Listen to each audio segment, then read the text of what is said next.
lot of 4-staters wanting vaccines are seeking the single-dose Johnson & Johnson version. President Biden holds his first cabinet meeting. I'm Natalie Brand with the secretaries he says will help sell his infrastructure proposal to the public and to Congress. The 4 states' most watched news starts now. Local health officials say residents are seeking out a specific coronavirus vaccine. This is KOAM News at 5.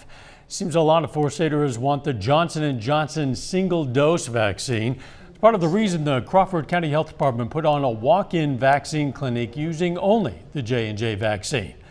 The health department director says most people have a pretty simple reason for wanting to get that particular vaccine. It's more convenient. They don't have to worry about coming back for a second dose. However, I think the other vaccines that are 2 doses are better, probably for especially people 65 and over, or people who have a lot of underlying conditions. That is the first day. Tonight at 6, we're going to hear from some 4-staters to see why they wanted this brand of vaccine and how it could impact overall vaccine availability if residents wait for a specific vaccine. Brings us to today's KOAM News Now Insta poll. We're asking, will or did you seek a specific COVID vaccine? Your options are yes, no, any available, or I don't want a vaccine. You can participate at KOAMnewsnow.com/vote or through the KOAM News Now mobile app. Results are updated live. We're going to check in on them a little bit later in this broadcast, and we'll have the final results on KOAM News at 6. Kansas Governor Laura Kelly issued several executive orders today as part of the state's ongoing response to the pandemic. Those orders include providing temporary relief from certain unemployment insurance requirements, temporarily prohibiting certain foreclosures and evictions, and requiring COVID-19 testing in certain adult care homes. You can find the full list on our website, KOAMnewsnow.com. There's a push in Barton County, Missouri to redistrict a few hundred acres of land from the Golden City R3 school district to the Lamar R1 school district. In order for the rezoning to happen, both districts would have to agree by passing the measure on a ballot. To get it on the ballot, 10% of the voters who voted in the last school board election have to approve it in each district. The area in question is roughly 320 acres and is home to only one current student. The impact to a student in Lamar would be very minimal. Again, it basically comes down to those that might either live on the property that is in, has a request to change boundaries, but as far as our students in Lamar and or even in Golden City, it would be a very minimal. Voters will decide on the rezoning during the election this coming Tuesday. Doug Heddy joins us now with a first look at the weather. Hi, Doug. Hey, Dow. It's turned out to be a pretty good day for us today. After a very cold start, we had a freeze during the morning hours and then plenty of sunshine. Temperatures not bad. Most of us into the mid-50s for highs, but still going to be cold tonight.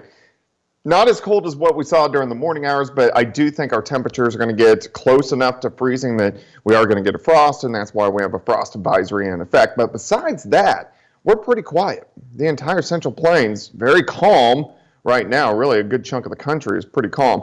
Temperatures sitting anywhere from 50 in our eastern counties to 58 in our western counties as we have this light kind of northeasterly wind at about 5 to 10 miles per hour. Throughout the evening hours, we'll slide back through the 50s, 40s, 30s. I think we'll bottom out in that about 33 to 36 degree range. So we are going to get some frost once again for us tonight. Of course, we're going to look into the holiday weekend here in just a bit. All right, catch you then. Thanks, Doug. President Biden today hosted his first official cabinet meeting since taking office with around 25 officials in attendance. The timing of the meeting corresponds with the president's big push for his massive infrastructure plan, which is already picking up opposition. Natalie Brand reports from the White House. In the East Room of the White House, President Biden hosted his first socially distanced in-person cabinet meeting.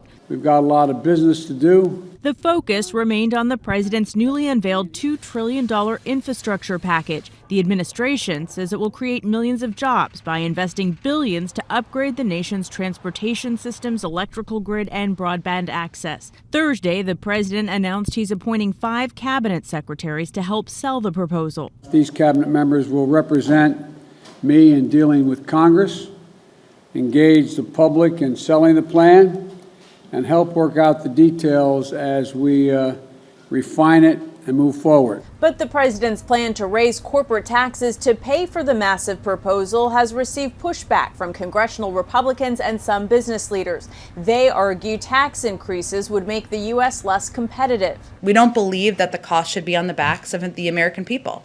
We believe that corporations should be able to bear the brunt for investing in America's workers. The president's cabinet is nearly complete, with all 15 executive department secretaries confirmed, but he must still nominate a director of the Office of Management and Budget after his initial pick, Neera Tanden, withdrew her nomination. Natalie Brand, CBS News, the White House. During today's cabinet meeting, President Biden also reiterated his Buy American policy, directing officials to look at their agencies to ensure they're prioritizing American products and companies. Another mass shooting has left 4 people dead, including a child. Happened yesterday in a 2-story office building just south of Los Angeles. Police say the gunman, identified as 44-year-old Aminadab Gonzalez, entered the building, locked 2 sets of gates, and began shooting. Police say this was not a random act of violence and that Gonzalez targeted his victims. Officers did exchange gunfire with Gonzalez, who remains hospitalized in critical condition.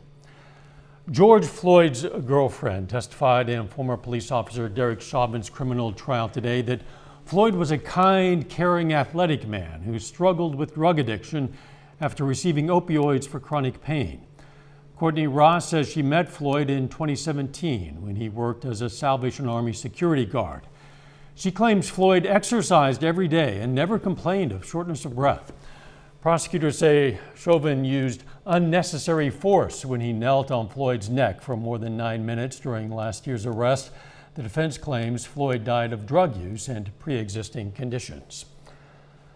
Little later, it's opening day for baseball. How the MLB is trying to keep players and fans safe this season. And next in Health Watch, human error is blamed for the contamination of millions of doses of the Johnson & Johnson COVID vaccine. Pfizer is working on a ready-to-use COVID-19 vaccine. The company's president of global supply says it plans to produce a new version that will no longer require a diluent. Pfizer's current vaccine comes in a concentrated formula that requires a saline diluent before it's administered. The new formulation is expected in the second half of 2021. But before it can be manufactured, Pfizer has to get authorization from the Food and Drug Administration. What's being called a human error led to the contamination of millions of coronavirus vaccine doses. This comes as the Biden administration is launching a new initiative to convince people to get the shots when they can. Reporter Natalie Brand has more details from the White House. Johnson & Johnson has delayed shipments of its vaccine from a manufacturing plant in Baltimore after a mistake spoiled about 15 million doses. The issue was identified as part of rigorous quality control system checks, and HHS made us aware late last week. Millions more doses are being tested to make sure they were not contaminated. Nothing of what from that plant has gone into anyone that we've administered to. Johnson & Johnson says it's still on track to deliver its contracted 100 million doses, and it hopes to do so by the end of May. For U.S. supply, for the supply that we are anticipating through the course of May, we have been assured that that they expect to meet those deadlines. The White House is ramping up efforts to combat vaccine hesitancy, unveiling a new multi-billion-dollar campaign. The push includes a network of influencers, everyone from sports stars to local faith leaders, aimed at reaching the most vulnerable communities. In some communities, there is a concern about getting vaccinated. Some based on mistrust, based on history. Some based on just rooted in misinformation, of which there is a lot out there, and we need your help to combat that. The White House continues to urge caution when it comes to relaxing social distancing measures. President Biden called out the Texas Rangers for opening their ballpark to full capacity, saying it's not responsible. Natalie Brand, CBS News, the White House. Long-term complications from COVID-19 could have a major impact on healthcare systems for years to come. That's according to UK researchers who examined the medical records of about 47,000 hospitalized COVID patients and found nearly a third were eventually readmitted for organ dysfunction. Global leaders are calling for greater action to address adolescent well-being. An estimated 1.2 billion people are currently between the ages of 10 and 19. Advocates say they're set to inherit a world impacted by climate change and COVID-19 as they transition into young adulthood. Doug Heddy's up next with his complete forecast. And a little bit later, the Labor Department's latest weekly unemployment reports.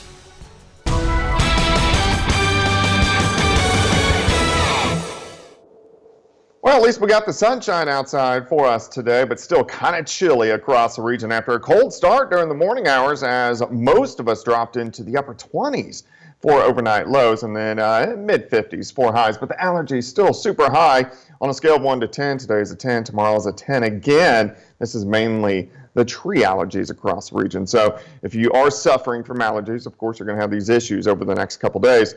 Let's go ahead and zoom in. Here's the metro, anywhere from 56 in Miami, 50 in Sarcoxy.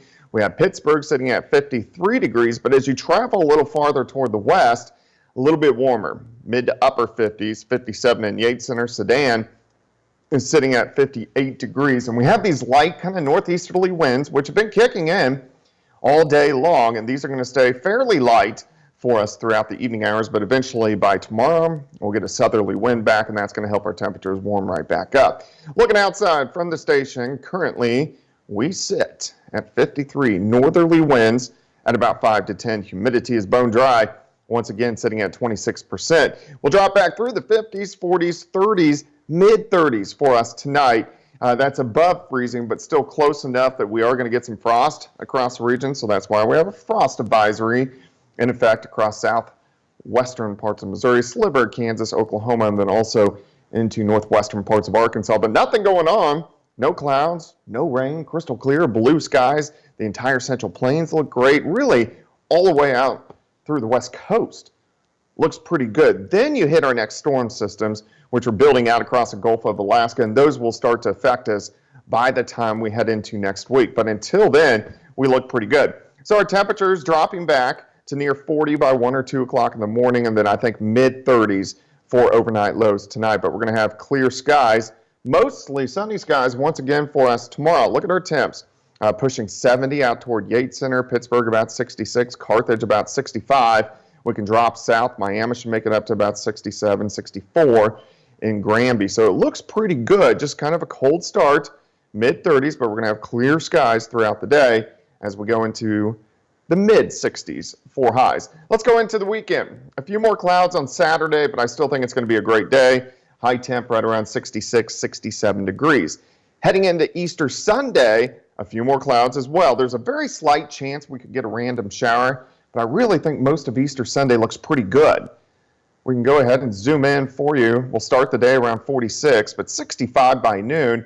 Then a high temp of 70 on Sunday afternoon. So we're going to have a great holiday weekend. Then we'll start to see some changes as we head into early next week with some chances for thunderstorms. But in general, we're going to warm back up. We are going to get some thunderstorms next Wednesday and Thursday. Some of those could be strong, maybe severe, but that's our next shot to really get some stronger storms. Of course, we're going to have the month-long forecast tonight on KOAM News at 10. 64 tomorrow, 67 on Saturday, 70 on Easter Sunday. Then we rise through the 70s up to 80 by Wednesday.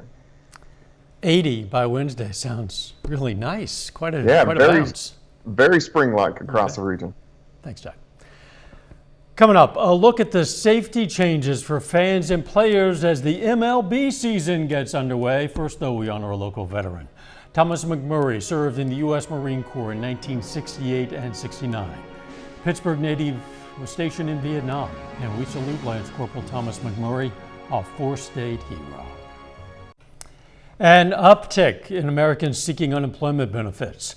According to the Labor Department, 719,000 people filed jobless claims last week. That was more than expected, and a step in the wrong direction, up 61,000 from the previous week. A warning from the Justice Department about bogus COVID-19 vaccine surveys. The DOJ says fraudsters are promising prizes or cash for filling out a survey following their COVID-19 vaccine. Victims are then prompted to pay shipping and handling fees to receive those supposed prizes. Investigators caution, don't click on links in your email or text messages claiming to be vaccine surveys. The 2021 Major League Baseball season kicks off today with some big changes to keep fans and players safe in the middle of this pandemic. And one game has already been postponed due to a positive COVID test. Nancy Chen reports from New York's Yankee Stadium, where the Yankees hosted the Toronto Blue Jays for opening day. Yankees starting pitcher Garrett Cole got the season started with the first pitch at Yankee Stadium, signaling baseball is back. This is our team that we've always rooted for. It's amazing. Excited fans in blue and white were finally allowed back in the stands for the first time since the 2019 season.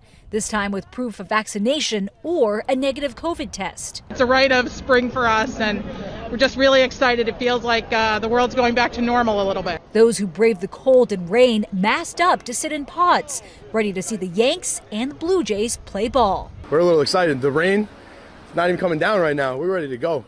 Yankee Stadium is among several ballparks that operated at 20% capacity, allowing fans to socially distance. It's good for Hinch. Hit well. The Detroit Tigers hosted a little more than 8,000 fans in the snow for their game against the Cleveland Indians Thursday. The Red Sox game against the Orioles was postponed due to rain, leading to this memorable on-air moment. You can see what's happening right now. I'm barely holding on to this umbrella like Mary Poppins. And COVID is already throwing a curveball at the season. The Washington Nationals were forced to cancel their opener against the New York Mets after at least one player tested positive. Nancy Chen, CBS News, New York. The MLB plans to play a fall 162-game season with fans in the stands and is encouraging all players to get vaccinated. Delta Airlines will stop blocking middle seats starting May 1st. The airline's announcement reverses a policy that had been in place since last April. This latest news means no U.S. airlines will limit capacity on flights to reduce the risk of spreading COVID. If you have Sabra hummus in your refrigerator, listen up. The company is voluntarily recalling 2,100 10-ounce packages of its classic hummus due to possible salmonella contamination. Packages contain a best before date of April 26, 2021. No illnesses or consumer complaints have been reported. A final check of the forecast next.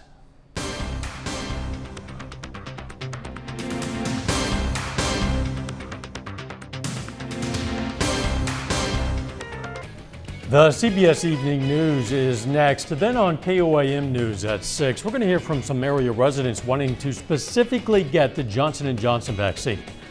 Plus, the Crawford County Health Officer talks about hesitancy to get any version of COVID vaccine. And some area high school students compete in a battle of engineering wits, building bridges. Stay with us for the CBS Evening News and then KOAM News at 6. Let's take another look at our KOAM News Now Insta poll. We asked, will you or did you seek a specific COVID vaccine? So far, 15% say yes. 47% say no, any vaccine available is fine, and 38% don't want a vaccine. You still have time to participate at KOAMNewsNow.com/vote or through the KOAM News Now mobile app. We're going to have the final results on this poll on KOAM News at 6. Right now, we're going to check back with Doug Hetty for a final look at the weather. All right, Dow, still kind of a cold night for us tonight as we dip back to about 33. So we are going to have some patchy frost. So again, if you have any tender vegetation that you need to cover up or bring inside, you probably want to do it. But we do start to warm up. 64 tomorrow, 67 on Saturday, 70 on Easter Sunday. Of course, we're in another month-long forecast tonight at 10. Thanks, Doug, and thank you for joining us. The CBS Evening News is next. Of course, we're going to be right back here for KOAM News at 6. We'll see you then. Let's take care of ourselves and each other.